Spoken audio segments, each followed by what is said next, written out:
aplauso a nuestros líderes.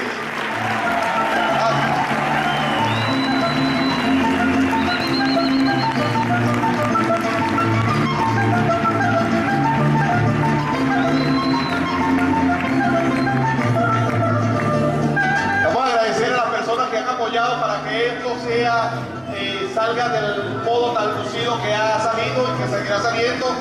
Primeramente tenemos por aquí a la persona que me acompañó en la mañana de hoy y me trajo, me ha animado desde temprano, Dilcia Castillo. Gracias, Dilcia. Gracias. Mira, el Salón Tigre, yo quiero que tú sepas que en cualquier parte, cuando tú vayas a dar un seminario, te van a estar esperando, te van a recibir, te van a preparar un salón, ¿verdad? El salón de hoy está de lujo, ¿verdad? Carolina y Rodolfo hicieron un trabajo extraordinario: quesito de cabra, quesito manchego, frutos secos, té verde, cafecito guayoyo, ensalada capresa, un montón de cosas, pero exquisitas. Gracias, Rodolfo y Carolina. Gracias. Y al Martín, la voz, como el de aquí, de Millón, la voz. Ya, gracias. El soporte técnico, los grandes de la tecnología, Oscar Carrero. Yo estoy haciendo como que tuviera que leer la cosa ahí, ¿no? Oscar Carrero Jr., Víctor Jaime, Alejandro Ortega y Camilo Topolaki. Es decir, yo no sé por qué está hablando la mano. No es necesario, estoy en casa. Y los coordinadores del seminario, mis amigos María de los Ángeles y José Manuel, gracias hermanos, gracias por el trabajo que hicieron, extraordinario. Y todo el arreglo general de la tarima y el escenario, todo, pues, los líderes de Caracas. Gracias. Todo está demasiado hermoso. Pues bien, viene la segunda parte. Vamos a hablar un poquitito de mi historia acá. En primera lámina puse algunas fotos de algunos sitios donde donde he estado, ¿verdad? Con el negocio. Cuando yo comienzo el negocio, yo quería, mi sueño, fíjate tú, era formar parte del equipo. Sí, a mí no me sacaba las lágrimas un carro, la casa, esto, lo otro, sino que el equipo pudiera contar conmigo, ¿no? Y eso se ha materializado intensamente, con creces, superó mis expectativas, ¿no?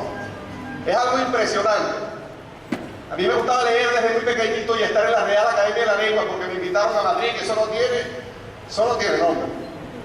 Me encanta comer, mi deporte preferido es comer, ¿verdad? Y estar en La Mancha comiendo queso manchego, eso no tiene nombre, ¿no? O estar en el Museo del Jamón en Madrid comiendo diferentes jamones. O que me inviten en Cali, ¿verdad? Y entonces, y Buga y otras partes del Pacífico colombiano, y estar en la casa donde Jorge Isaac escribió María. Cuando estudiaba el bachillerato leer María, ahora estar ahí en la piedra donde María se sentaba, ¿no? Estar en el árbol de María. Gracias al negocio. Mis sueños de niño, mis sueños de adolescente, mis sueños de adulto se han hecho realidad con el negocio, ¿verdad? Estar en el negocio, aprender de grandes y de repente estar en Puerto Rico hablando en un escenario espectacular y después salir y estar por el viejo San Juan, escuchando en mi viejo San Juan. Es distinto que escucharlo en Carúpano, totalmente. O estar en Miami viendo las casas de ricos y famosos, ¿verdad? La casa de Julio Iglesias, la casa de Shakira, y de repente ver una casa y dijeron en esa casa le dieron el primer plan, el plan a Tim Foley. Una casa de un jugador de la NBA que vivía ahí, era dueño de esa casa, y Tim Foley estaba allí porque él también jugaba en la NBA, y estaba Steve Wood dando el plan ahí, y Foley dio el plan. No era él, era al otro jugador de la NBA que estaba dando el plan. Cosas que hacen, ¿no? Estar en la República Dominicana con miles de personas, ¿no? y recordarme de la historia. A mí me encanta la historia desde niño y ver ahí la historia viva. Ese fue aunque Cumaná es la primogénica del continente, de tierra firme, pero realmente cuando los españoles vienen, la primera ciudad fue Santo Domingo, y estar en la zona colonial de Santo Domingo es impresionante. El negocio es inmenso, te va a dar muchísimas cosas, ¿verdad? Pero tienes que estar dispuesto a pasar por ese periodo que te hablé de hace un rato. Vencer lo que tengas que vencer. En mi caso personal, he tenido que ver... ¿Qué me está pasando esto? No, Camilita, por favor. En mi caso personal, he tenido que vencer muchísimas cosas, muchísimas, no te puedo decir, ¿verdad? Fíjate, yo soy el quinto de 7 hermanos. El quinto de 7 hermanos. Venimos de una familia muy humilde, muy humilde. Mis padres, su primera casa, el piso era de tierra. Mis abuelitos, como le dije hace un rato, la casa era, la cocina estaba afuera, las lámparas eran de queroseno. Nunca sentimos carencia. Esa palabra no existía, ni la expresión, ni la evidencia del que le falta, porque había cariño y había amor y había hermandad, teníamos todo lo que necesitábamos, ¿sí? Y ellos vivían en el Pilar. Nadie nace grande, ahí están mis padres, ¿sí? Papá y mamá son las fotos que están allá arriba, todos son ellos. Esa era la casa donde nacieron mis hermanos mayores, donde está mi mamá cargando a mi hermana, a mi tercera hermana, mi hermano Lorenzo y mi hermana Sidalixia. Esa era la casa, de allí venimos, en un pueblo del estado Sucre que se llama El Pilar, que queda entre Carúpano y Cuiria. En El Pilar nacieron mis 4 hermanos mayores. Mis padres deciden mudarse a Carúpano, gracias a Dios, porque si no se mueren a Carúpano, yo no hubiese nacido. O no hubiese nacido bien, porque mis hermanos todos nacieron en casa, ¿sí? Y yo nací en el hospital de Carúpano y fue un parto difícil. Gracias a que había médicos que pudieran atender a mi madre. Si hubiese nacido allá, no hubiese podido. Mi mamá fue un parto traumático, nací con force, situaciones pasaron ahí en el parto.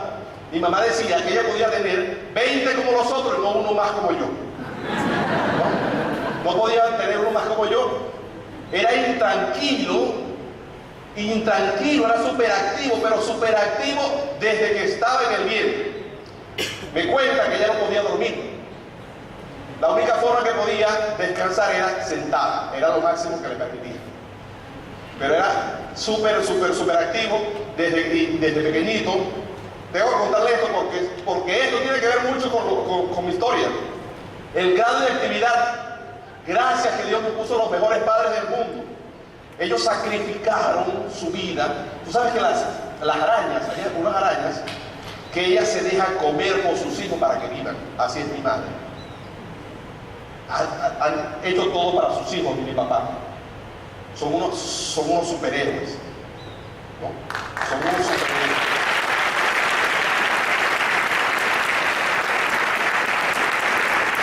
Recuerdo que mi papá trabajaba en obras públicas estatales y se enfermó y tuvo que retirarse, y con lo que le dieron el retiro, dijo: esto es para que estudien mis hijos. Y así fue, mis hermanos salieron a estudiar. Eso era la consigna de la casa. Yo era el quinto y desde aquí no alcanza, ¿no? Aquí no alcanzaba. Resulta que la actividad física era súper grande, la inquietud mía era extremadamente grande. Imagínate que yo iba para clase en primer grado, ¿verdad? Y me aburría de clase. Eso que está pasando, que los niños se aburren de clase, es normal. ¿Quién no se va a aburrir viendo una pizarra así para pajaritos afuera y hay otras cosas afuera? Eso es lo lógico, es que se aburren, eso es lo lógico. Que estén ahí pendientes, eso no es natural, ¿no? Cuando me dicen, no, que ese niño no entiende la pizarra, pero que así tiene que ser, ¿no?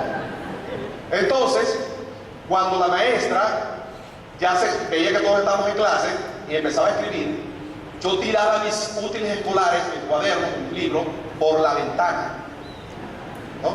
Después me sentaba cerca de la puerta. Cuando ella no estaba viendo, me salía, me iba, me metía para el jardín del colegio, agarraba mis libros y me iba para la playa a tirarle piedra a los cangrejos. En primer grado, y la playa quedaba como de aquí, la playa estaba como en Centro Plaza, o más allá, como mucho para allá. La playa quedaba como en el Parque del Este, ¿no? Y yo era un bebé y estaba en la playa corriendo en los rompeolas, y cuando empezaba a ver que niños, ¿verdad?, estaban saliendo de clase de cualquier liceo, yo dije, ya es la hora, y corría para mi colegio para que mi hermana me pasara buscando y me llevara para mi casa. No, me agarraba la mano porque no podía echarse allí para que me llevara para mi casa. Era actividad total. Total. Ese niño que usted ve tranquilito allí, eso es por la pura foto, pero eso no era así. Eso no era así, ¿verdad? Era sin tranquilo, era gracias que entro desde pequeño a hacer judo. Y ese, el practicar, hacer deporte, el sacar toda esa energía, fue vital para mí, fue importantísimo, ¿sí? Allí, en la foto que aparezco, aquí abajo, tengo 15 años. Ese grandulón que está allí a la izquierda, ese soy yo, con un megáfono, haciendo una actividad social. Desde pequeño estaba en eso, ¿no? Corpulento por el judo, pero tenía 15 años. En aquella foto tengo como 13 años porque no tenía bigote. Cuando estaba en el liceo ya tenía bigote, así que ahí no tenía, estaba como 13, 15 años. Era súper activo, pero me enamoré de los libros. ¿Cómo me enamoré de los libros? Porque me los prohibían. Mira, ¿cómo me lo prohibían? En mi casa había un adminículo, ¿verdad?, que hoy en día se llama closet, pero ya se llamaba escaparate, ¿no? ¡Qué nombre! Escaparate, ¿no? Ahí en una de las gavetas que tenía llave, estaban todos los documentos encerrados ahí en la gaveta. Las partidas de nacimiento, las cédulas de los que eran más grandes, todas esas cosas. Y entre ellos libros, cerrados con llave, como que eso fuera prohibido, ¿no? Y tenía la llave muy bien escondida en la esquinita de arriba del escaparate. Ahí estaba muy bien. Cuando papá y mamá no estaban, mi casa era inmensa, la casa de Carúcaro era inmensa, era una hacienda prácticamente, ¿no? Y tenía muchos terrenos, muchos árboles. Entonces, yo averiguaba qué escondían. Entre ellos había libros. El primer libro, El pueblo y la cultura. Otro libro, Saber para actuar. Otro libro, La revolución de la inteligencia, ¿no? Yo buscaba una bolsa de plástico, me metía mis libros, me iba para el fondo, al final de la hacienda, y me ponía a leer allá escondido, lo amarraba para que si llovía no se mojaba, y lo dejaba escondido y hasta que lo leyera y lo devolvía, ¿verdad? Esa es una apropiación indebida calificada en derecho, ¿no? Entonces, hacía eso, pero me impactaban las cosas que se podían escribir. Me acuerdo que en la revolución de la inteligencia ya hablaban de la inteligencia, no era el grado de instrucción. El abogado que escribe este libro, ¿verdad? Yo creo que desde allí empiezan las cosas de yo querer ser abogado desde muy pequeño. Él llega y en la dedicatoria se la dedica a la señora que le cuidaba su casa, la que la atendía la casa. Y él dice que una vez él llegó y le dijo, y la señora le dice, ¿qué quiere comer el doctor? Y él dice, una espaguetada sin espaguetis. Y subió las escaleras a cambiarse. Y cuando bajó, tenía una salsa para pasta nada más. Y se la tuvo que comer. Él estaba echando broma, pero la señora dijo, una espaguetada sin espaguetis, vamos a hacerse. Ella no preguntó, se fue, no se fue, era una mujer súper inteligente, ¿verdad? Eso fue impresionante porque el meterme en el mundo de los libros, ¿verdad?, me hizo salir del mundo donde yo estaba. En la parte donde yo vivía, mis amigos o mis contemporáneos están en las mismas esquinas jugando chapita todavía.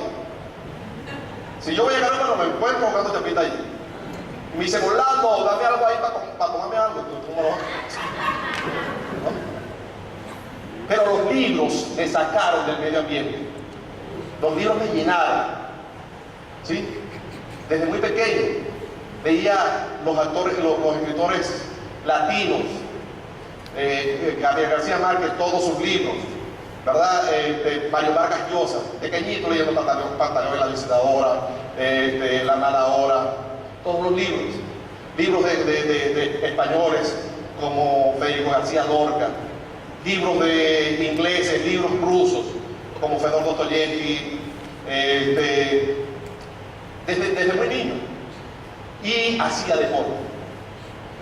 Era la forma de sacar esa energía, esa intranquilidad, ese movimiento que tenía.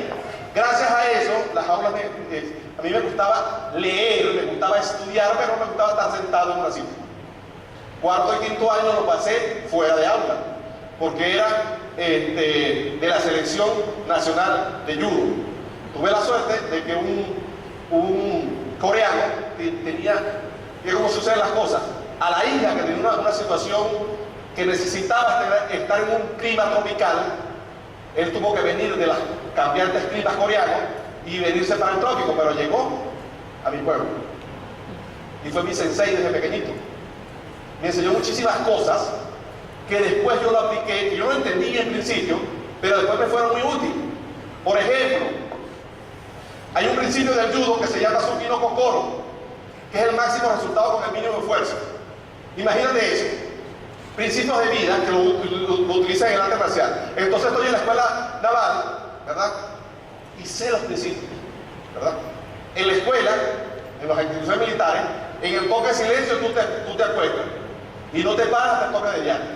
Y si eres un nuevo y lo haces, está fregado. ¿Cierto, Carlos? Entonces, mira lo que yo hacía. En la noche, antes de acostarme, le ponía la crema dental al cepillo. El principio Suki no Kokoro, el máximo resultado con el mínimo esfuerzo. Esto puede ser en cualquier parte. Este negocio es para tener el máximo resultado con el mínimo esfuerzo. No hacer el esfuerzo de otra parte, sino aquí. Máximo resultado con el mínimo esfuerzo. Le ponía la crema dental al cepillo. En el toque de diana, cuando empezaba todo el mundo se paraba, ¿verdad? Tenía que ir a asearse, entre otras cosas, agarraba la crema dental, le quitaba la tapa de la crema dental, le ponía la crema dental al cepillo, tapaba la crema dental y se iba a cepillar. Pero mi cepillo en la noche tenía la crema. Y yo agarraba mi cepillo de una vez y era el primero que estaba listo. Después empezaban a contar a todo el mundo y yo estaba listo. ¿Qué era eso? ¿Era más rápido? No. Así un poquito más. Eso no es igual que en el negocio. Tú no tienes que hacer más rápido. Mira que tu agenda ya está hecha. Un poquito más. Mira que tu agenda ya está hecha. El máximo resultado con el mínimo esfuerzo. Por ejemplo, la escuela naval queda en La Guaira, ¿no?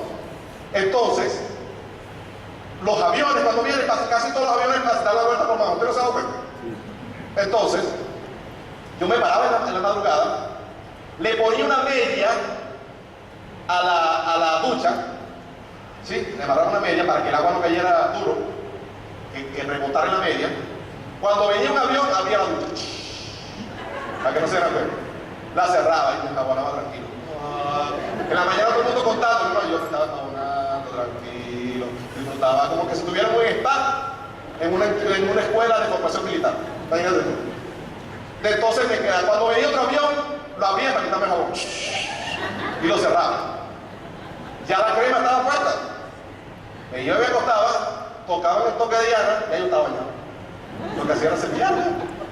Y ya, qué rápido es. Yo me era rápido. Lo que estaba era dispuesto a hacer un poquito. Hermano, es un poquito lo que tenemos que hacer, no es mucho, un poquito aquí en la vida. Es un poquito más. Es un poquito más.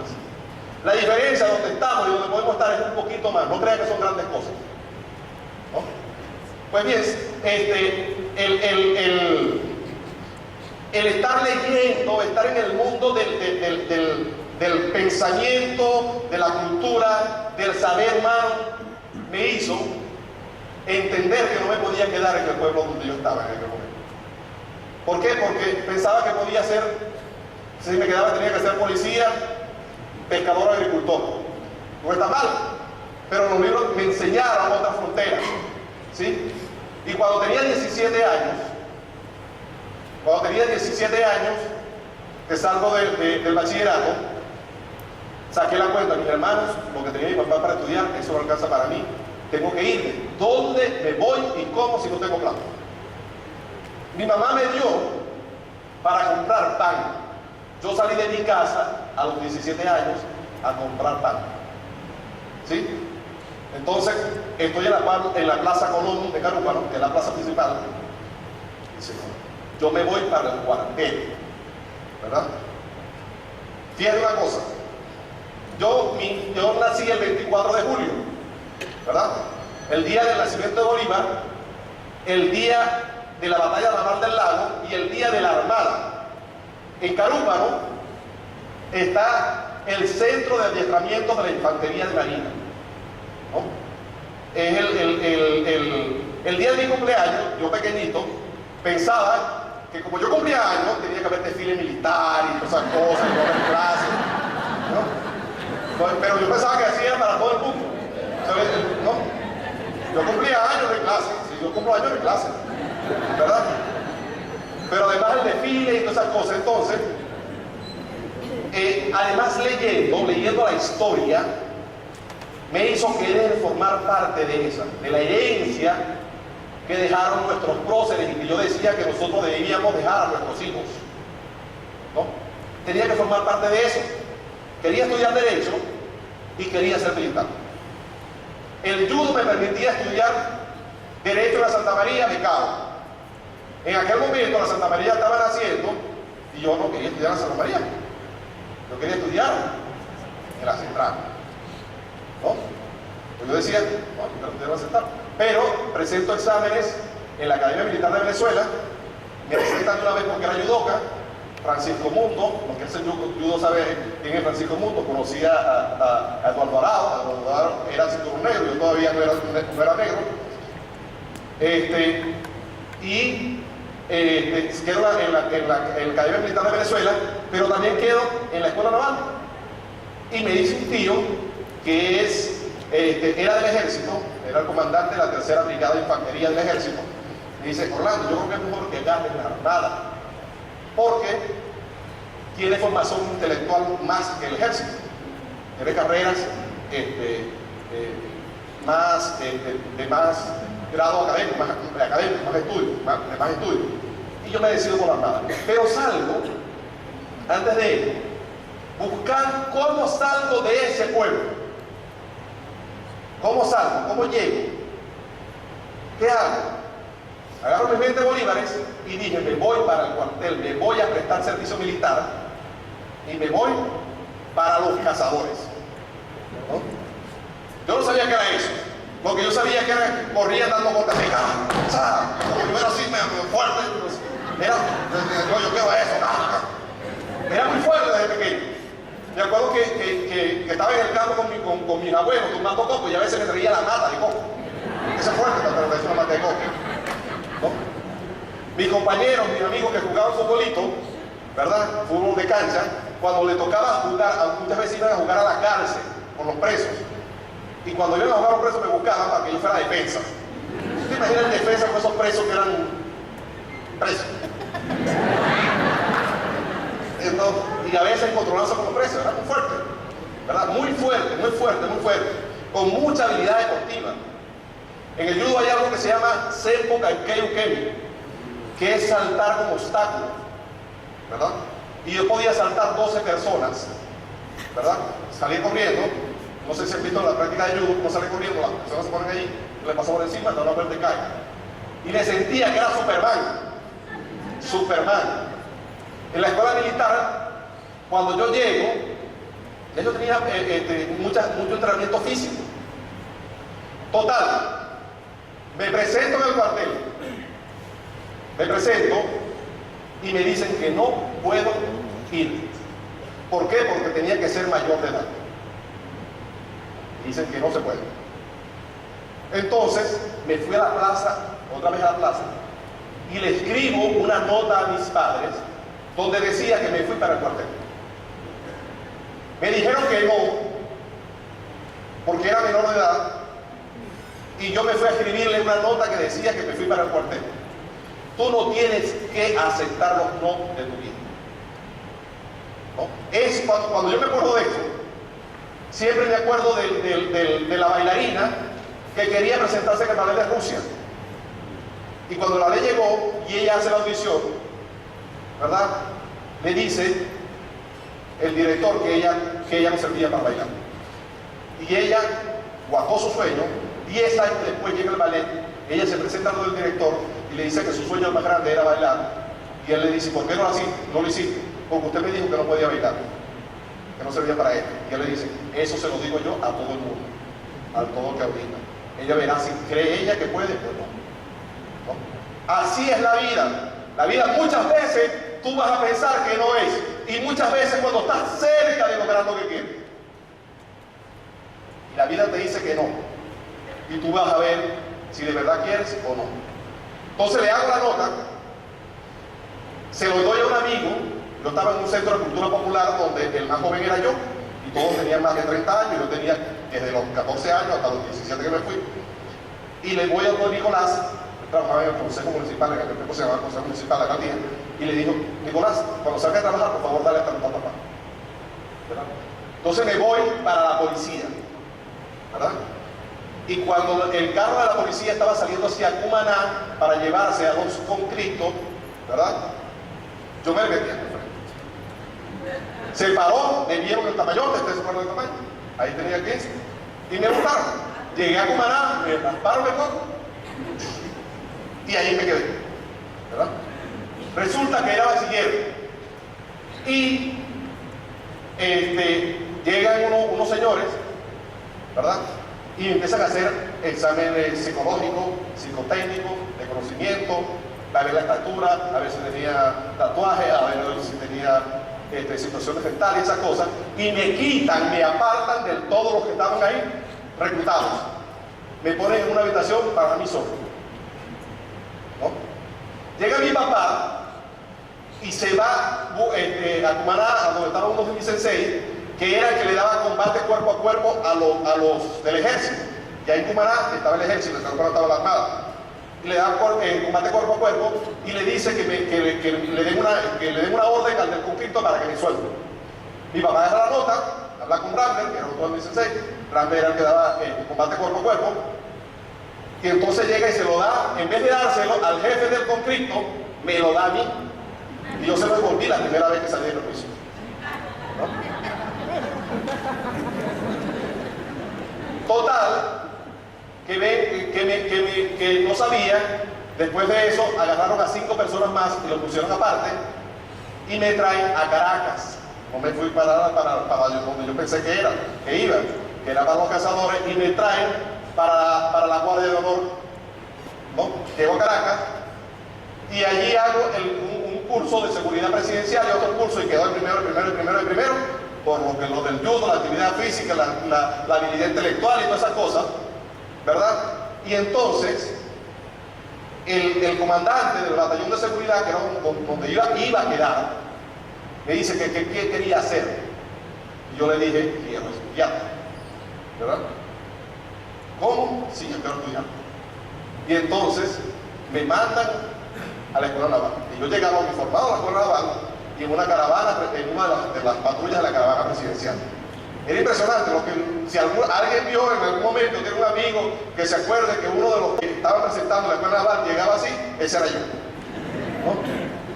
Y fue impresionante porque fue tal como lo pensé. Fíjate que cuando uno ve lo que quiere en la vida, sucede, uno no sabe cómo. Incluso, como decía Juan Disney, no hay que ver dinero, yo no tenía medio. Y una de las cosas que quería estar allí era porque te pagaban la carrera. Desde que tú entras, no sé cómo será ahorita, pero te pagaban mensualmente, ¿no? Y tenías la comida, tenías todo. Así que para el que quería salir de algún sitio y no tenía forma, esa era la forma. Pero además era muy bueno en la parte física, muy bueno en muchísimas cosas. ¿no? Ese que está dando el discurso allá arriba soy yo. En la parte izquierda está el teniente Atencio Bolívar y en la parte derecha está el teniente Vladimir Padrino López, ¿no? Que están allí. Yo sé que en estos días ustedes han escuchado mucho ese nombre. Eso no, yo primer seminario que pongo fotos, no te lo pongo fotos, pongo nada. Ese cara de gorila que está allí vestido de verde, supervisando a los que están disparando con fusiles, ese cara de gorila que está allí soy yo. ¿Sí? Aquel que está vestido de blanco, esa foto estaba estropeada. Hace que nunca hizo unos ajustes ahí para que se viera, pero eso no se veía nada y ahí se ve algo. Ese que está parado de blanco. Yo no sé ahorita, Oscar, yo me imagino que ahora en la escuela militar los cadetes se toman fotos y hacen, pero nosotros, tú te imaginas tomar las fotos, eso no existía, ¿no? Si queda una foto por ahí de algo, puede ser, pero tú vas a hacer fotos. Toma una foto de un ser, ¿cómo? No, eso no existía, no podía verlo. Los militares eran serios. Eso no era.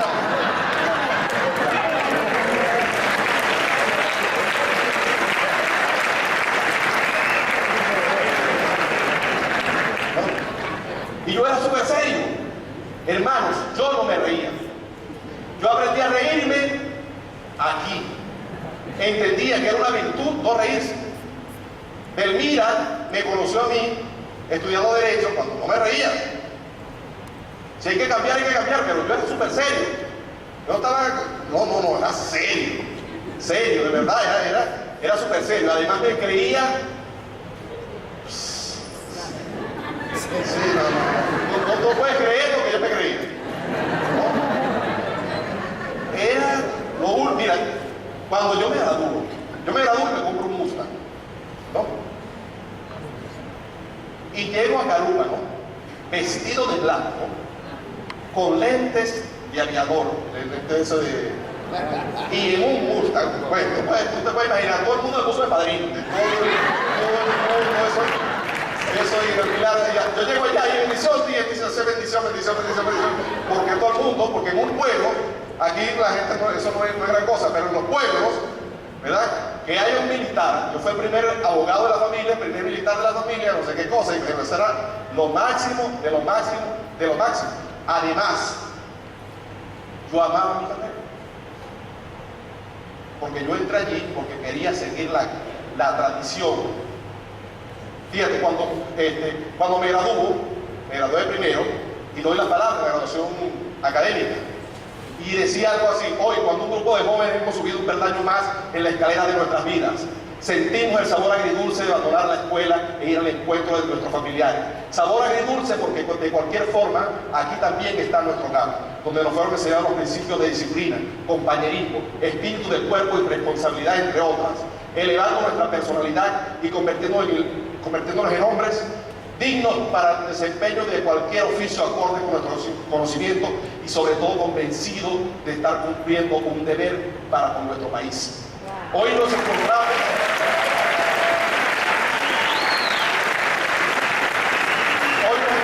con el pecho hinchado de emoción, llevando la satisfacción del deber cumplido y sobre todo orgulloso de poder brindarle una vida de sacrificio y de esmeros a la patria, nuestra patria, madre siempre amante y misericordiosa, aquella con quien sueñan los filósofos que la veneran, por quien luchan los paladines que la adoran y en cuyo seno cantan los poetas, convencidos de lo que ella entraña y significa.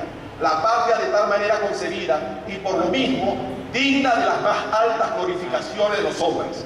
La patria es el patrimonio de la gloria, honor y libertades que nos dejaron nuestros próceres y que nosotros hemos de dejar a nuestros hijos.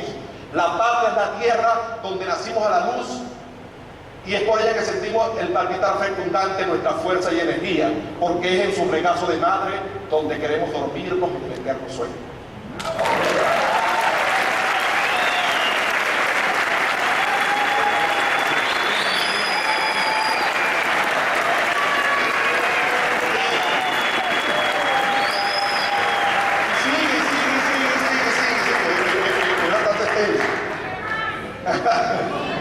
Entonces, me gradúo,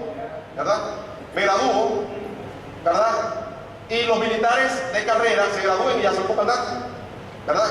No comandantes de unidades tácticas, hay unidades tácticas, unidades fundamentales, unidades, las unidades van grandes y pequeñas y más grandes, ¿verdad?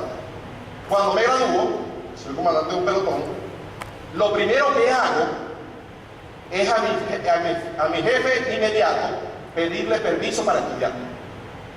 Acuérdate que yo salí de allí, de Carúpano fue a estudiar, ¿verdad? Yo quería ser abogado. Antes de empezar abogado, empiezo ciencias sociales, pero le pido permiso para estudiar. Y tú no te puedes imaginar, yo no lo voy a decir porque no es el escenario para decirlo. Lo que me dijeron, el único que se puede, que se puede imaginar es Oscar, Ali, todo lo demás. ¿Qué me dijeron cuando un nuevo recién graduado pide permiso para estudiar? Mira cómo se ríe Oscar. ¿No? Pero, entonces, una de las cosas que me dijeron, si tú quieres, pídele permiso al comandante, tú hablas directamente y le pides permiso al comandante. Ok. Yo le dije al teniente navío comandante de compañía y él me dijo que va a recorrer el comandante del batallón. Era el día de la infantería marina, a mí me tocan unas responsabilidades, la hago distinta, meto actos culturales, no sé qué cosa, otras cosas, y salió bien lucida. Cuando estamos en el casino de oficiales, ¿verdad? El comandante le habla de mí al comandante general, al comandante de operaciones que estaba allí, de la Armada. Le dice, mira, Orlando es un muchacho que esto, que está otro, se vino de Carúpano, así, llegó al cuartel y se vino para la escuela, le habló muy bien de mí, y él fue el que hizo esto, ¿verdad? El señor se acerca y me dice esta palabra. Primero dice, ¿qué tal los quesos? No es como lo que me pusieron Rodolfo y Carolina, que son un montón y ya los conozco. Cuando ellos me pusieron, digo, apenas me dice, manchego, le dije. Pero en aquel momento yo conocía dos tipos de queso, queso blanco y queso amarillo, no sabía que existía más. ¿No? Entonces, ¿qué tal los quesos? Yo le digo, mi comandante, yo solamente conozco queso blanco y queso amarillo. Entonces le gustó que le respondiera así. Y me dice, mira, Girón me está hablando de ti. Yo creo que tú sepas, yo te quiero decir que tú vas a llegar muy lejos, ¿no? Porque yo conozco un hombre que él era caletero, cargaba sacos en el mercado, ¿verdad? Y después de cargar sacos, llegó y sacó el bachillerato, hizo el bachillerato, y después de hacer el bachillerato, hizo un curso de contabilidad y empezó a ayudar a llevar a los niños. Después estudió y se graduó en la universidad y se encargó de la tienda. Y después se trabajó en la General Motors. Yo era el gerente general de la General Motors para Latinoamérica. Y ese señor lo conozco muy bien porque es mi suegro. Me dio esta palabra. El comandante directo mío está escuchando lo que el jefe de operaciones me está diciendo. Teníamos que irnos para el comando de infantería marina y yo me iba con el comandante. Yo le digo, comandante, necesito decirle algo. ¿Qué? Quiero estudiar. Yo creo que fue un frenazo. Estaba recién graduado, eso era como imposible. Y entonces me dice, ¿cómo? No, yo quiero estudiar, yo quiero seguir estudiando. Eso no va a interferir con mi trabajo. ¿Cómo tú me aseguras eso? Me preguntó. Y le dije exactamente estas palabras. Porque el hombre que pone el corazón en lo que hace encuentra soluciones donde normalmente los tontos y los perezosos se dan por vencidos.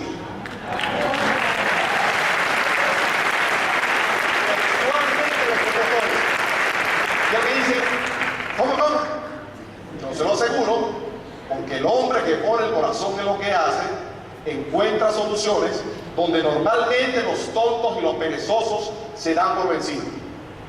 Yo no sabía que él, además de militar, era historiador. Y me dice, si tú me dices de quién son esas palabras, yo te dejo estudiar. Yo le dije de Federico II de Prusia. Y me dejó estudiar, así que nada, un juego. Estudiante. No es que te digan que no. No es que si tú estás dispuesto a avanzar. No tiene que ver con lo que está pasando. No tiene que ver con las tradiciones. No tiene que ver con lo que hemos aprendido. No tenemos que ver con el status quo. No tiene que ver con nada. Tiene que ver si nosotros queremos realmente hacer las cosas. ¿Sí? Y así fue. Empecé a estudiar, me iba muy bien, todo excelente, pero resulta que un día, por cierto, en la Armada tiene varios componentes, y hay un componente que es la infantería de marina. Entonces, yo me gradué en la marina, pero no estaba en los barcos, ni en los submarinos, ni en la aviación naval, sino en la infantería de marina, que es algo parecido al ejército, pero de la Armada. Es lo que toman las costas. Porque usted ve los marines, esos son los infantería marina. Es muy fuerte, ¿no? Pero también era fuerte porque yo era deportista desde siempre. Un día, estoy comandando un pelotón de operaciones especiales y había una situación en Caracas, ¿sí? Y el comandante desde el Comando Unificado de las Fuerzas Armadas necesitaba que se aseguraran las comunicaciones del ejército que estaba en Caracas con la infantería de marina que estaba en La Guaira, ¿verdad? Y el comandante de infantería de marina necesitaba a alguien en la montaña que garantizara que sucediera porque había destino de un golpe de estado, ¿sí? Y entonces me nombran a mí con mis comandos, ¿verdad? Y voy a Ávila, tenemos que poner las comunicaciones viajan rebotando de la Tierra con la estratosfera, rebotando de la Tierra con la estratosfera, rebotando de la Tierra con la estratosfera, ¿sí? De alta frecuencia, las VHS, rebotan así, y cualquiera la intersecta, ¿sí? Pero la de ultra alta frecuencia viajan arrastrándose, viajan directo y viajan arrastrándose. Son más difíciles de captar. Entonces, en el Ávila necesitaban un punto que nadie pudiera saber, la mayoría de las antenas repetidoras en aquel entonces que habían estaban por el Junco. Todo el mundo sabía que eran, y se las tumbaban, se habían la recomendado porque no había comunicación. Entonces yo tenía que estar en un sitio oculto, que nadie supiera, ni siquiera la Armada, ni siquiera nadie, sino yo con mi comando, garantizando. Subimos, había un sitio que lo bautizamos el Chocolate, que era muy difícil de pasar, aún con vehículos anfibios, vehículos que pueden navegar, que tienen un montón de ruedas, que se pueden poner, que tienen tracciones en todas las ruedas, que es una cosa impresionante. Pero llegar a ese sitio era muy difícil que pasara. Pasamos eso, dejé el puesto montado, bajé, porque había un desfile, el desfile del 5 de julio, desfilo en el edificio el 5 de julio, esos tipos que andan así, vestidos de negro, camuflados completamente, que se llaman Unidad de Operaciones Especiales de Infantería Marina, ese era yo, ¿no? Sí. Entonces, desfilamos, no se dio el golpe de Estado, ya sabían que estábamos preparados para eso, y tenía que ir a desmontar el puesto, ¿no? Nosotros subimos el 2 de julio, el 6 de julio tenía que subir, no pude, porque estaba lloviendo, el 7 de julio no pude porque estaba lloviendo, y el 8 de julio escapó, ¿verdad? Y yo le dije al comandante que me iba porque mis sargentos, sobre todo eran puros sargentos que estaban allá arriba, estaban para pocos días y ya se había pasado. Entonces, eran sargentos y soldados. Entonces me voy. Recuerdo que cuando estoy saliendo en los cuarteles hay casas para los militares profesionales que pueden estar allí, dormir allí, vivir allí. Y cuando llegan que están afuera, vienen vestidos de civil y se cambian allá adentro, porque todos tienen sus organizaciones, todos tienen. Entonces, los que van llegando y saben que yo me voy, decían, wow, Martínez, tú te vas, en la militar se habla por los apellidos, te vas a ir, qué sé yo, esto no es muy difícil, tengo mis soldados allá arriba. Entonces me voy con el mejor chofer que había, el sargento Rivas Paca, y me voy. Al llegar donde estamos, desmontamos todo, venían cuando estamos bajando, que estamos pasando por el Chocolate, empieza a llover, ¿no? Y el carro agarró una velocidad increíble, súper duro, durísimo, ¿sí? Yo le digo a los soldados, que no se agarren de afuera porque íbamos a dar vueltas y que se agarraran de adentro, para dar vueltas y iban a romper los brazos y esas cosas. Y nos vamos por un barranco. Vamos por un barranco. Cuando pegamos, yo venía de copiloto. Allí esos vehículos son de hierro todos, y hay una parte donde no se aguanta, el copiloto se aguanta, tiene algo ahí para contarse duro. Eso se desprendió. Y yo salí y el carro me cayó encima. El carro me cayó encima. Y la derivación de ese accidente hizo que pasara 3 años en el hospital. 3 años. ¿No? Me pasaron muchísimas cosas. Muchísimo. En ese momento no tenía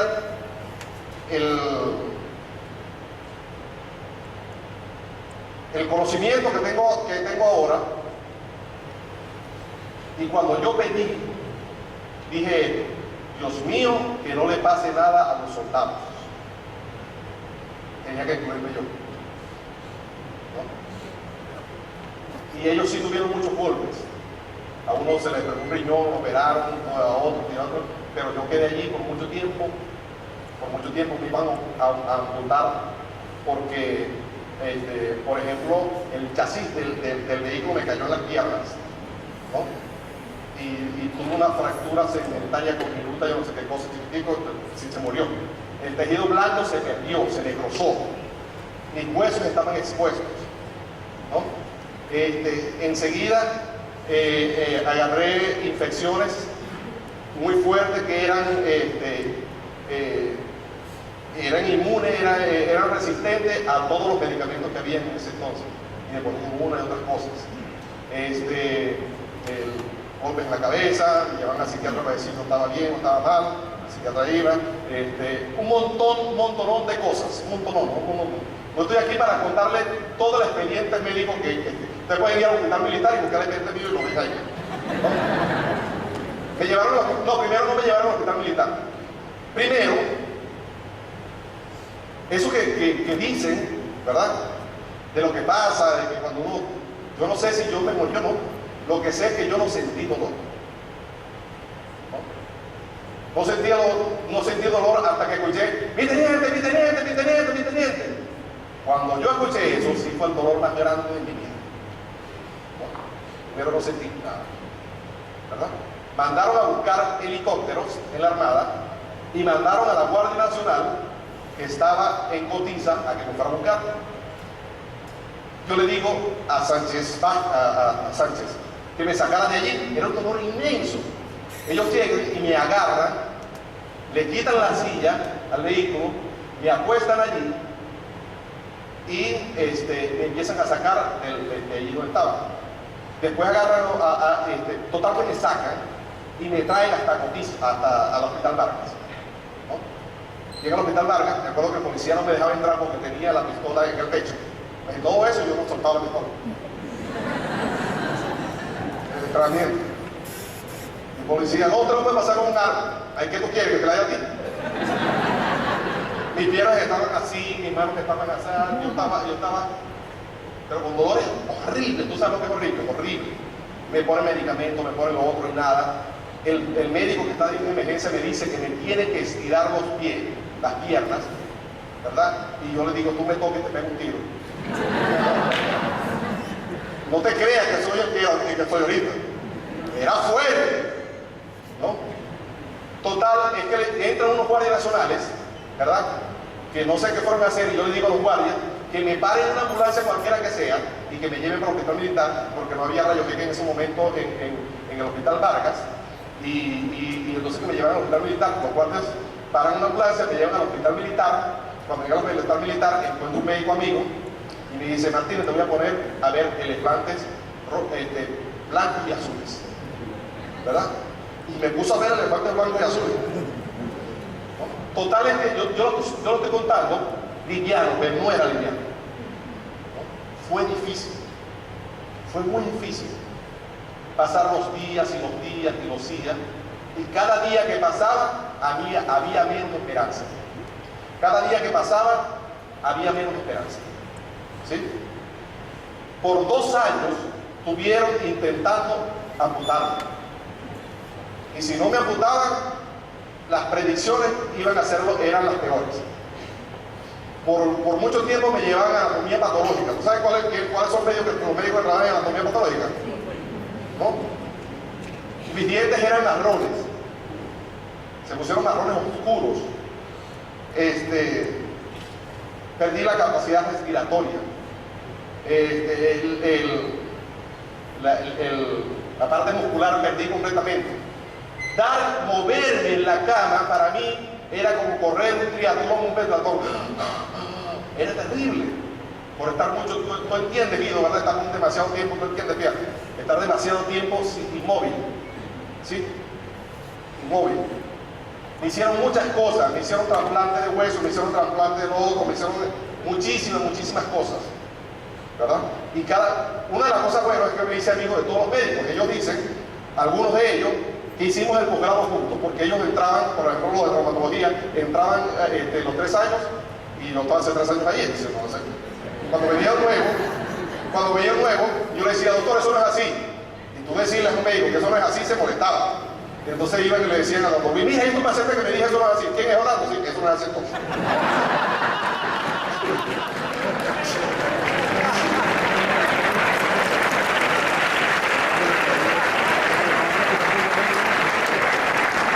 Total que me hacen juntas médicas y me hacen por 2 veces juntas médicas y no eran alentadores. Una de las cosas que había era que yo no iba a volver a caminar, ¿no? Yo no iba a poder andar, no me iba a recuperar. Nunca me dieron de alta. Infectología no me dio de alta. Había varias ramas de la medicina que yo era paciente de ellos, ¿no? Y llegó un momento en que mis compañeros que estudiaban conmigo Derecho, que eran médicos, conmigo estudiaban muchos médicos, me decían, Orlando, ya no están haciendo nada. Entonces decidí irme del hospital sin autorización médica, ¿no? Y agarro, le digo al soldado que me lleve para el aeropuerto y me voy a mi pueblo donde salí a comprar pan cuando tenía 17 años,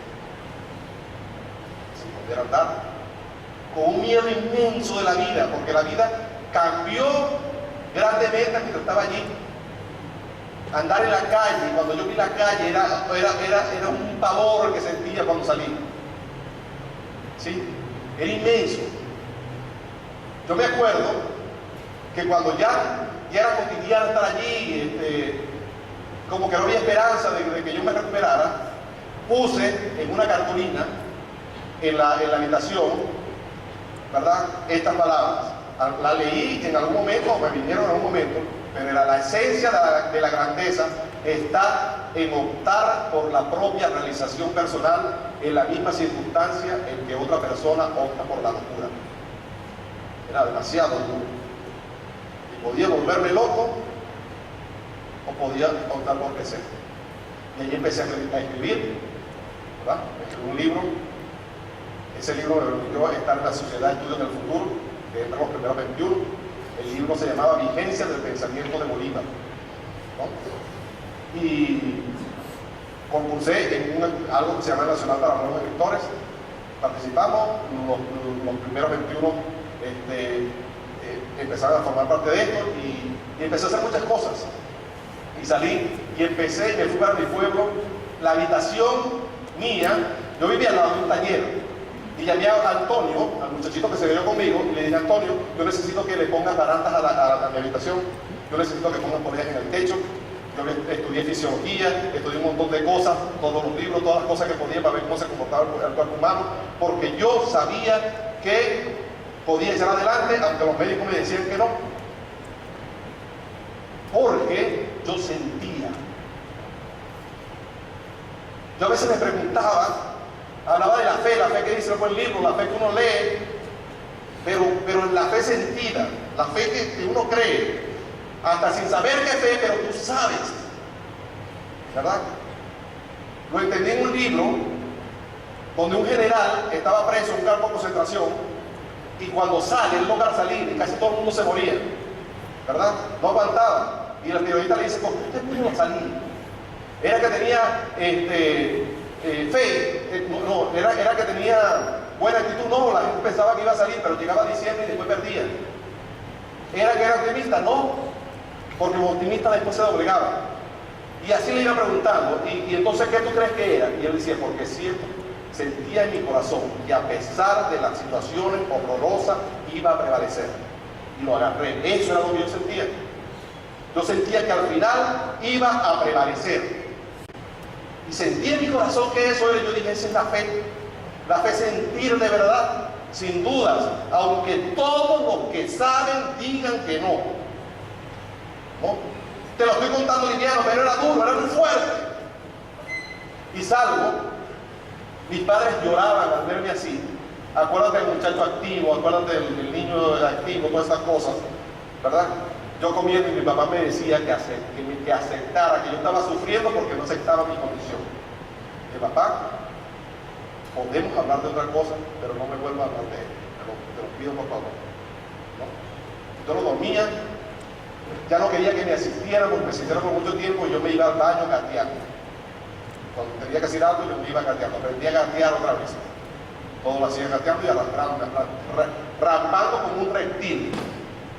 ¿No? Empecé a moverme allí, con las poleas que puse empecé a mover mis manos, empezaba a mover mis pies, me metía en agua caliente, me metía en lo que se conoce como hermano, hablé con el centro Ítalo y ahí me metí en la piscina, empecé a moverme, empezaba a moverme.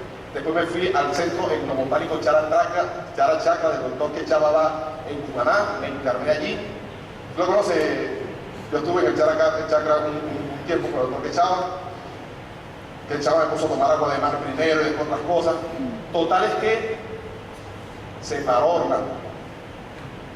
Se paró.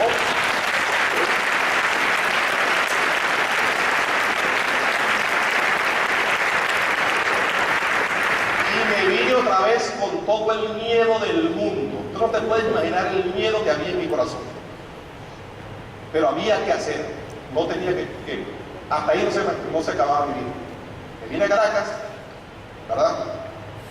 Con dolores horrorosos, tenía que terminar la carrera de Derecho porque no la había terminado.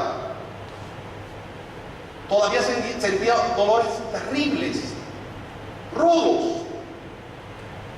Los últimos años de la escuela de Derecho yo no llegué a sentar. Acuérdate que tenía un montón de amigos médicos. Mis glúteos eran pelotas duras de tantas inyecciones todos los días para yo poder soportar un poquito. Me acuerdo que una vez, mira, lo voy a contar. No estaba ninguno de los médicos y yo le digo, mira, no sé, yo está bueno, yo llego.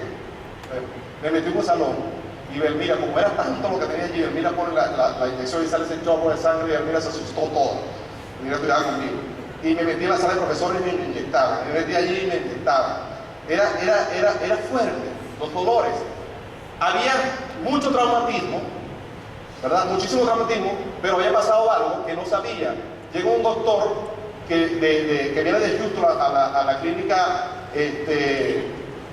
Caracas, y Maripillo, una compañera mía que es médico, me dice, Orlando, ¿por qué no te das cuenta de que hay muchos casos en los Estados Unidos para que te hagan una evaluación? Y me hace la evaluación y me dice, no te pasó lo que te ha pasado, no es lo peor es lo que te está pasando. Tienes una situación, ¿verdad?, de las que llaman incurable, ¿verdad? Y los dolores que estás haciendo es porque tus vértebras se están inflamando de una manera tal que te aprietan los nervios, ¿no? Me pone en contacto con la Universidad de California en Los Ángeles, para el que sabe más de esto, que es el doctor Norman Cauci, ¿verdad? Él dice que lo que puede, decía porque murió, él hizo un libro que se llamaba Anatomía de una enfermedad o la voluntad de vivir, porque era muy difícil vivir en esas situaciones, y él hace ese libro. En esa situación dice que podían causar las tres cosas. Uno era estar expuesto a materiales pesados, y en la Armada, en algunos casos, yo tuve que ir a la selva, ¿verdad?, en la Patria Marina, y meterme, cuando estaba en los garimpeiros, Ellos trabajan mucho con mercurio. Puede ser o puede que no. Otro era que tuviera mucho tiempo con una gran infección. También lo tuve, muchísimo tiempo. Y otro era que tuviera mucho tiempo sin defensa, y también lo tuve.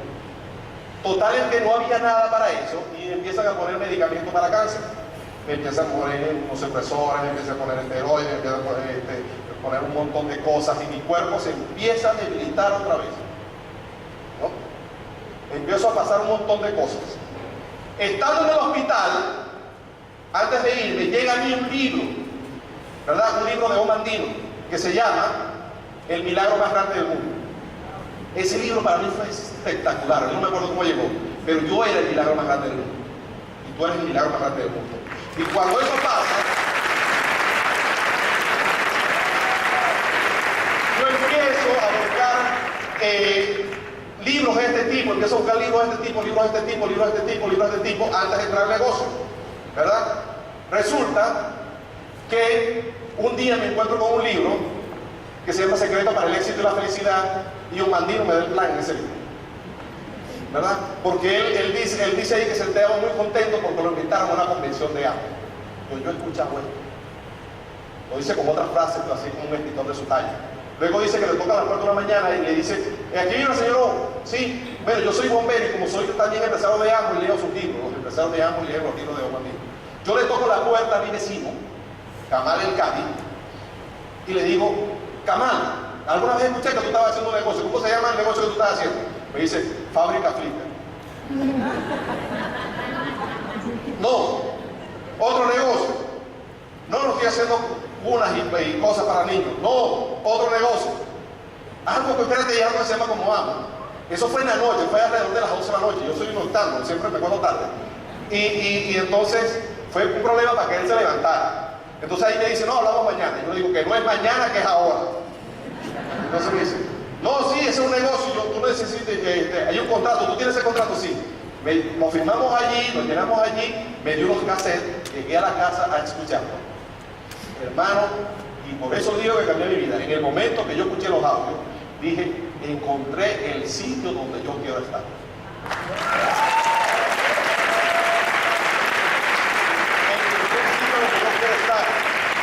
¿Por qué? Porque hablaban de posibilidades. Mi familia me quería, pero pensaba que yo lo estaba haciendo bien porque estaba exponiéndome a las cosas en vez de quedarme en mi casa con la situación que tenía. Mis amigos, los médicos, todo era mala noticia, mala noticia, mala noticia, mala noticia. Y yo quería estar en un medio donde me añadieran, no donde me quitaran. Por eso empecé a leer los libros, por eso empecé a escuchar los audios. Por eso cuando yo me levantaba, ¿verdad? Dilcia, Belmira y los que tenían tiempo en mi negocio, ¿sabes? Cuando yo vivía en la Florida, tenía en la sala de mi apartamento, tenía un aparato, que ustedes lo han visto en películas, donde lo amarran uno por la... Bueno, no, en este caso, como tenía mucho tiempo, amarraba yo los tobillos, las rodillas, todo esto, y te pones a balancear y empiezas a dar vueltas en él y queda cabeza para abajo, ¿te lo has visto, verdad? Ahí yo tenía que pasar un proceso para calentar mi cuerpo y salir. Normalmente paraba en la madrugada a hacer eso, mi cuerpo no resonaba fácil, ponía la música clásica, bajitita, y ahí empezaba mi proceso. Cuando entro al negocio, era audio, a todo volumen. Y entonces mi auspiciador me tocaba la puerta a mí, y me decía, Orlando, no me deja dormir, que es uno solo que tienes que escuchar. Es uno solo que tienes que escuchar. Y escuchando, y un día estoy allí, viendo que este era mi nicho, viendo que este era mi lugar, que había gente que quería echar palabras para adelante, que buscaba posibilidades, y escucho un audio, donde dice, un día, un hombre que estaba en lo último, era el último de su tribu, el último de su familia, el último se llamaba Gedeón. Y Gedeón, viéndose que era el último, y aún siendo el último, se le aparece un ángel y le dice, varón valeroso, Jehová está contigo, en tu poder ve y libera a tu pueblo.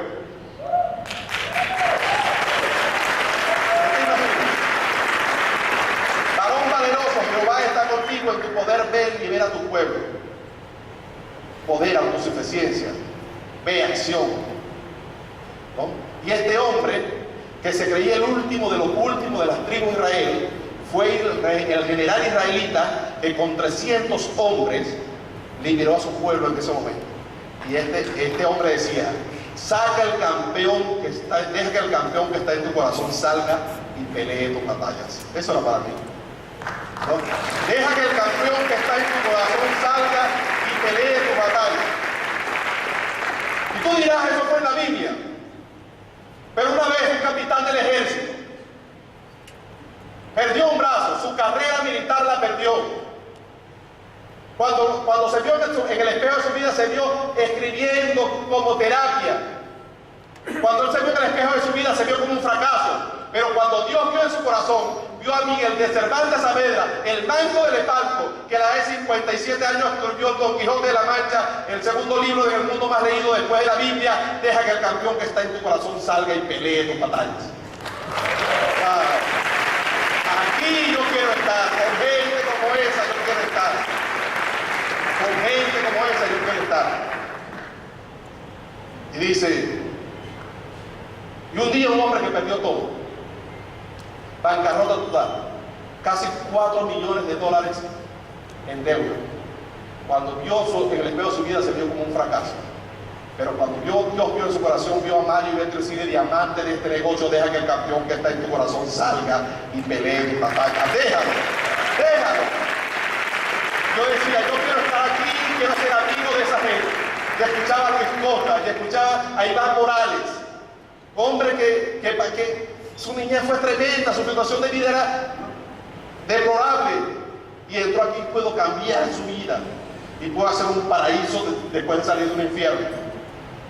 Y escuchaba los audios, y entonces me dicen que tenía que buscar a mi equipo de apoyo, ¿no? Acuérdate que falta el video. Tenía que buscar el equipo de apoyo, ¿verdad? Pero antes de eso, yo daba el plan como me diera la gana. Jamás no estaba haciendo el negocio, yo no sabía. Pero un día yo quería saber cómo se daba el plan. Y en San Joaquín prepararon una actividad. Tuvimos que hacerlo en el garaje de la casa porque no cabían en la casa. Y voy a aprender cómo se da el plan. Entonces, Kamal se para. Él es jojón. Cuando se para frente a la gente, empieza a sudar, chorro, y empieza a abrir los ojos. Y yo decía, se le va a caer los ojos. Yo estaba como preparado para abrir los ojos cuando se cayera, ¿verdad? Y por fin habla Kamal y dice: señores y señores, con ustedes Orlando Martínez. ¿No? Y yo me paro y empiezo, mira el plan. Porque nosotros somos herederos de las joyas de los libertadores. Nosotros somos un pueblo de líderes. Y este negocio es de líderes. Acuerda que los vacaciones hablaban de técnica, no saben nada. Y este negocio es de líderes. Y nosotros somos líderes por naturaleza. Somos hijos de Bolívar, y de Piar, y de Sucre, y de Urdaneta, y de Sucre. Nosotros somos grandes. Un día, ¿verdad? Páez se le presenta a Bolívar, dando el plan, así está cual. Se le presenta a Bolívar y le dice: Bolívar, ¿cuál es la mejor lanza del llano? Y Bolívar le decía: el general José Tadeo Monagas. Y en la batalla de las queseras del medio, donde gana Páez a un ejército mucho más grande, ¿verdad? Donde hace el vuelto al cara, y cuando termina esa batalla, que Bolívar lo estaba viendo desde el otro lado, Páez le dice a Bolívar: Bolívar, ¿cuál es la mejor lanza del llano? Y Bolívar le decía: el general José Tadeo Monagas.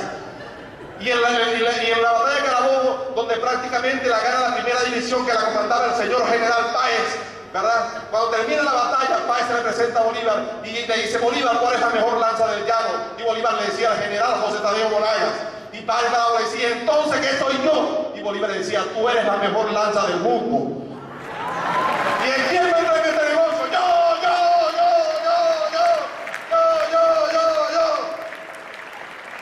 ¿Se acuerdan que estaba un profesor de historia de la Universidad de Carabobo y me decía: yo nunca supe que yo iba a hacer un negocio, pero este negocio lo voy a hacer? Hermano, cuando uno hace las cosas de corazón, sale bien. Y si uno se equivoca, puede decir: me equivoqué. No importa, este negocio es tan bendito que uno lo puede hacer con pasión, las cosas van a salir, ¿no? Yo no sabía nada. Llego, me voy para Amway para saber quién es mi amante. para saber si busco a alguien que me diga. Voy al piso 3, atención al empresario, dice, yo quiero saber quién es mi diamante. Me voy a buscar mi código, me dice, tu diamante es Iván Morales. ¡Wow! ¡Qué fino! Y yo lo he escuchado todos los audios de Iván Morales, era mi amigo, y le digo, ¿dónde está? Y me dicen, está muerto. Y pasé de la euforia. Ay, sí, Dios mío, ahora yo me siento solo. Y tú sabes, dije, yo voy a honrar el nombre de este hombre. Yo voy a hacer este negocio. Aunque sea solito, yo voy a hacer este negocio. ¿Verdad? Y fue una vez que iba para Puerto La Cruz. Me encuentro con Kamal y le digo, Kamal, ¿hay alguien del equipo que está en Puerto La Cruz, verdad? Me dice, sí, Diego Reyes. Dame tu teléfono. Tú lo tienes, lo buscó y llamé a Diego. Y fue cuando me vi con Diego por primera vez en Puerto La Cruz dando un plan Casa Belmira, la padre Belmira, y yo estaba al 15%. ¿Sí? Después del paro petrolero, donde estaba un poco de gente que se estaba yendo, donde pensaba que no se podía hacer negocio, de acuerdo con cuando califiqué plata, había tiempo que no calificaba plata. Nadie. Y vino Roberto Galera y dice, Orlando no está en la luna, está aquí mismo, y si él califica, otros pueden calificar. Pero es la pasión. Pero sabes, califiqué y después me quedé un tiempo sin hacer nada. Y llega un día y estoy viendo un seminario aquí mismo de Iván Morales. El seminario termina, era en la tarde, terminó tarde, y él tenía un seminario, terminó la noche, y él tenía un seminario en Puerto La Cruz temprano.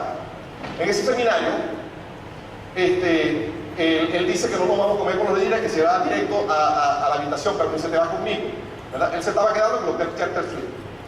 Me quedo allí y me pongo a hablar con Yuyo hasta la madrugada, y él se tenía que ir a la madrugada. Yuyo, mira la hora, acuérdate un momentico y yo me voy a cambiar, ¿verdad? Y no le dio tiempo de acostarse, nos vamos para el aeropuerto, y cuando llegamos al aeropuerto, el vuelo está retardado. Dice, bueno, me cambio aquí, nos vamos a dormir al carro. Entonces yo le digo a Junior, tú me vas a perdonar, por favor, entiéndeme, por favor. No vaya a interpretarte, pero yo no quedé convencido de tu seminario. ¿Te imaginas? ¿Cómo? No, tuvo extraordinario, con Maise. Pero tú dijiste que tú hacías el negocio porque te daba la gana. Tú dijiste que tú hacías el negocio por 3 razones. Te daba la gana, porque a ti te gustaba estar donde está el movimiento y porque te gusta jugar, porque era el negocio del futuro. Pero yo creo que hay algo más. Él se quita, él agarra el bolso, saca su aparato de sonido y me lo pone en la para que escuche. Y escucho a su papá edificando a Tim Foley como a nadie, edificando a Pedro Lizardi como a nadie, edificando a Tony Morales como a nadie, edificando a su mamá, a su esposa, Mili Morales como a nadie, y llama a sus 3 hijos. Edifica al mayor, el músico, edifica al menor, el tecnológico, y al Junior le dice, Junior, quiero decirte delante de tantas miles de personas que estoy extremadamente orgulloso de ti, porque tú has hecho esto, y a cualquier hombre que tenga 40 años yo le pongo a mi hijo 17. Yo estoy escuchando eso y estoy llorando. Iván Morales está escuchando eso y está llorando ahí también. ¿No? Entonces, termino, yo estoy así conmovido, entonces dice, eso sí. Si él quería seguir, eso era lo que yo pensaba, seguir la tradición de sus padres. ¿Te acuerdas que yo tenía aquel momento cuando no sabía quién era mi diamante, tenía esa relación emocional de que yo iba a hacer este negocio y iba a honrar el nombre de ese hombre? De hecho, honramos el nombre de ese hombre en octubre pasado, donde le hicimos un homenaje de sus 20 años de partida en el Madison Square Garden, que fue una cosa súper espectacular en Nueva York. Y entonces, él le pone, me dijo, en un momento tú tienes que poner, y cuando decidiste hacerlo tú, no el negocio de tu papá, en un momento tuve que ponerme bravo, préndelo, tuve que ponerme bravo, y me pone una canción. Hermano, yo escuché esa canción y cerré mis brechas. El seminario que le dije a usted hoy es para cerrar brechas, pero lo que cerró brechas fue esa canción. Cada palabra de esa canción que estaba escuchando y estaba llorando, y me acordaba llorando allí, hizo que tomara la decisión de echar los miedos a la espalda, llenarme de valor y hacer lo que tenía que hacer. Califiqué Rubí, califiqué Zafiro sin darme cuenta y califiqué Esmeralda. ¿Sí? Porque en algún momento uno tiene que llenarse de coraje, llenarse de valor y hacer lo que tiene que hacer. Entonces ahorita vamos a hacer un videito, ¿verdad?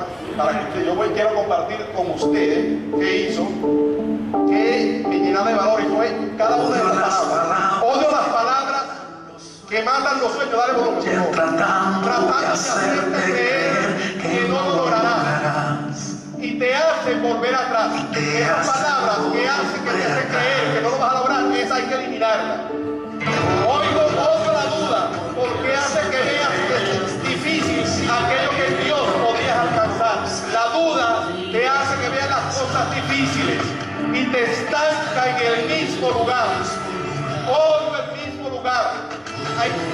Cada quien llega tan lejos que como quiere su vida y tú te quedas en el mismo lugar. Yo escuchaba eso y decía, es verdad, no tengo que quedarme aquí, no puedo permitir eso en mi vida. Oigo el tiempo perdido en el ocio que te hacen creer que en la vida se tiene tiempo de más. No hay tiempo de más, la vida es corta, no podemos ir en cualquier momento. Lo que decidas hacer, hazlo ya, no espera, es hoy, recuerda el seminario, hoy. El momento en que alguien decide rendirse y quedarse en el suelo después de tropezar. Yo tropecé mil veces, pero decidí pararme una vez más. Tú también lo tienes que hacer. Levántate, es tiempo de andar. Hoy te permito odiar. Hoy te permito al mundo gritar que no serás igual. Hoy tú no tienes que ser igual, tienes que cambiar, que se levantarás. Que Dios te llama adelante a mirar, no es para atrás, es para adelante que hay que ir. Hoy te permito odiar todo lo que te impide en firmeza marchar, cualquier cosa, cualquier impedimento. Vístete de vencedor y usa el poder de Dios, que Él te acompaña y a tu lado va para vencer y ganar. Mira la alianza que estás haciendo con el más grande. Oh Dios, esos pensamientos que a veces te dicen que aunque Dios te envió no te respaldará. Este Dios te tiene aquí, no te va a respaldar. Sí te va a respaldar. Refúmalos, no son verdad. Odio que tengas en las manos las armas que Dios te ha dado y duermas cuando se debe pelear. Tú lo tienes todo, como decía David, no te falta nada. Es tiempo de despertar. Hoy te permito odiar. Hoy te permito al mundo gritar que no serás igual, que te vas a levantar, que vas a seguir para adelante. Hoy es el día, hermanito. Hoy es el día de ganar. Hoy te permito odiar todo lo que te impide con firmeza marchar. Vístete de vencedor, de ganador. Acepta que eres un vencedor. Usa el poder de Dios, que Él te acompaña y a tu lado va para perder y ganar. Hermanos míos, Alejandro Magno conquistó el mundo conocido porque él creía que era hijo de Zeus. Por eso conquistó el mundo, porque él creía que era hijo de Zeus. Y tú y yo somos hijos de Dios y no nos lo creemos muchas veces. No, es el momento de levantarnos, es el momento de hacer cosas grandes por nuestra vida. Los quiero mucho y vamos a seguir para adelante.